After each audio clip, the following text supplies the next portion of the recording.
Hi friends, तुमच्या सर्वांचं स्वाद रेसिपीमध्ये अगदी खूप खूप मनापासून स्वागत करते।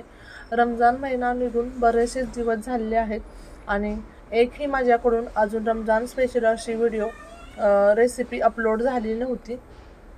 सो आज आपण रमजान स्पेशल असे पकोड्याचे दोन प्रकार पाहणार आहोत। एक तर कांदा भजी आणि दुसरा म्हणजे बटाटा भजी। तर महाराष्ट्रामध्ये हे दोन्ही भजीचे प्रकार खूप प्रसिद्ध आहेत। तर आपण प्रथम एका बाउल मध्ये बेसनचं पीठ घ्यायचंय। तर ज्यावेळेला आपण पकोडे करतो, भज्याचा कोणताही प्रकार करतो, तर ते जे बेसनचं पीठ आहे हे रवाळ पाहिजे। खूप बारीक बेसनचं पीठ असलं तर आपली भजी व्यवस्थित होत नाही किंवा कुरकुरीत होत नाही। तर हे पीठ जे मी आहे ते घरीच दळलेलं आहे। आता मी बेसनच्या पिठामध्ये चवीपुरतं मीठ घातलं आणि फक्त बेडगी मिरची ही मी कलर छान येण्यासाठी घातलेली आहे। एक अर्धा चमचा ओवा हातावरती क्रश करून मी घातलेला आहे आणि हे सर्व आपण पीठ व्यवस्थित मिक्स करून 1 तास ते 1.5 तास बाजूला ठेवून द्यायचं। अगदी तुमच्याकडे वेळ असेल 2 तास भिजवून ठेवलं, 3 तास भिजवून ठेवलं तरी सुद्धा चालतं। जितकं तुम्ही हे पीठ भिजवणार आहे तितकं ते छान होतं। तर आपण ज्यावेळेला गाड्यावरती भजी खातो तर ते बऱ्यापैकी त्यांचं पीठ भिजवून ठेवलेलं असतं आणि मग ते हवं तसं थोडं थोडं घेऊन त्यामध्ये बटाटा भजी असेल तर बटाटा करतात किंवा मग कांदा भजी करायचं असेल तर मग कांदा त्यामध्ये घालतात। आता इथे कांद्याची पात मी बारीक अशी चिरून घेतलेली आहे, 1 कप आहे। बटाटा सुद्धा मी स्वच्छ धुवून साल काढून घेतलेला आहे। आता आपलं हे बॅटर सुद्धा व्यवस्थित भिजलं गेलेलं आहे। त्यामध्ये कोथिंबीर घालायची आणि अगदी चिमूटभर मी सोडा घालते आणि याच बॅटर पासून आपण पहिल्यांदा बटाटे भजी करणार आहोत आणि मग नंतर कांदा भजी करणार आहोत। तुम्ही बॅटर बघू शकता, अगदी छान असं आपलं हे बॅटर तयार झालेलं आहे। आता एक वेपर्स करायची खिसणी घ्यायची आणि त्याने बटाट्याचे वेपर्स पाडून घ्यायचे। जर तुमच्याकडे ही खिसणी नसेल तर तुम्ही हाताने सुद्धा स्लाइस करू शकता।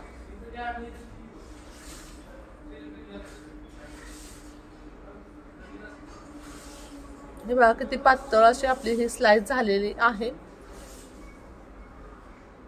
त्यानंतर मी दुसरी पद्धत दाखवते की हाताने आपण स्लाइस कशा करू शकतो। जास्त जाडही नाही आणि जास्त पातळही नाही, मध्यम थिकनेस वाली ही बटाट्याची वेपर्स आपण करून घ्यायचे आणि ते सुद्धा आपण पाण्यामध्ये ठेवणार आहोत। तर तुम्ही दोन्ही पद्धतीमधली एक पद्धत तुम्ही वापरू शकता। आणि बटाटा आपण पाण्यात ठेवून देऊया। आता हे बॅटर मध्ये आपण हे बटाट्याच्या स्लाइस टाकून ठेवायच्या। तेल सुद्धा गरम झालेलं आहे। तर बटाटा भजी ही मी फर्स्ट टाइमच बनवत आहे, तरी सुद्धा आपले हे भजी छान असे फुगलेले होते, छान असं कोटिंग आलं होतं त्या स्लाइसला।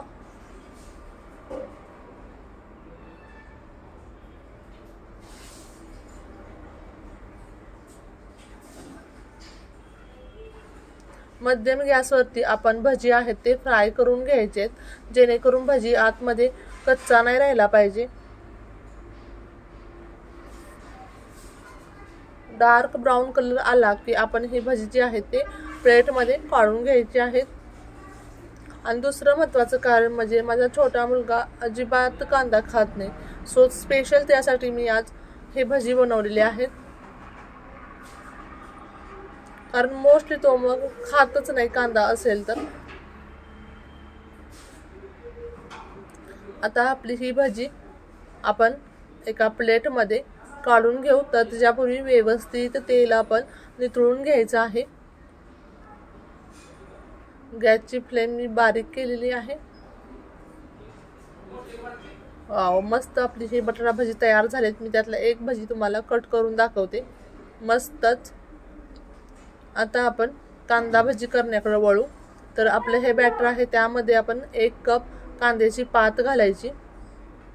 त्यानंतर मी 2 मध्यम आकाराचे कांदे एकदम बारीक बारीक स्लाइस करून घेतलेले आहेत, ते घालायचं। आता आपण यामध्ये आणखी थोडंसं बेसन पीठ आणि मीठ घालणार आहोत, कारण हे पीठ फारच कमी झालं।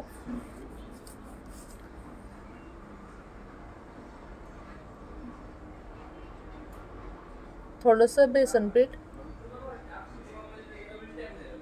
चवीपुरतं मीठ घालायचं थोडंसं लाल तिखट. आता सोडा घालायची काही गरज नाही. आता हे जे पीठ आहे ते पुन्हा मी अर्धा तास तरी हे मुरवण्यासाठी मी बाजूला ठेवून देणार आहे.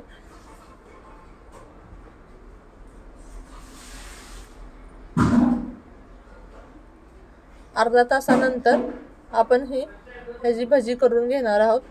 तेल आपलं गरम झालेलं आहे.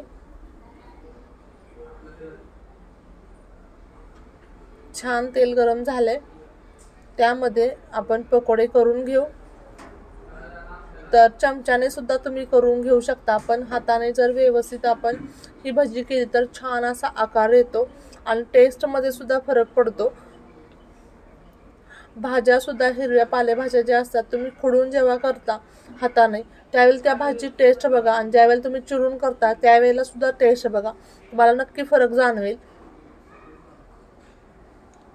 आता बबल्स जे तेलावरचे होते ते पूर्ण असे बबल्स कमी झाल्यानंतर आपण पकोडे पलटी करून घ्यायचे आणि दोन्ही बाजूने खरपूस असे हे आपण भजी भाजून घ्यायचे आहेत.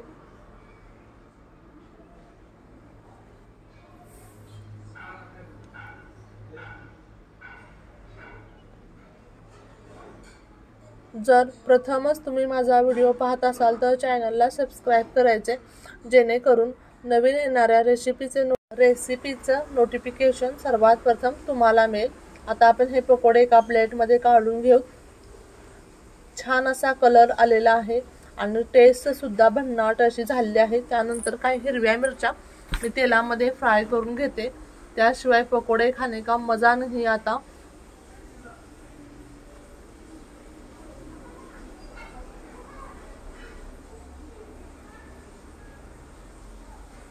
तर मिरच्या भाजत असताना थोडासा चेहरा बाजूला घ्यायचा आहे, कारण ते खूप जोरामध्ये असं उडत राहतं. थोडंसं मीठ भुरभुरायचं मिरचीवर फक्त. आणि याच पद्धतीने आपले पकोडे तयार झाले. पुन्हा भेटू अशाच नवनवीन जायकेदार रेसिपी.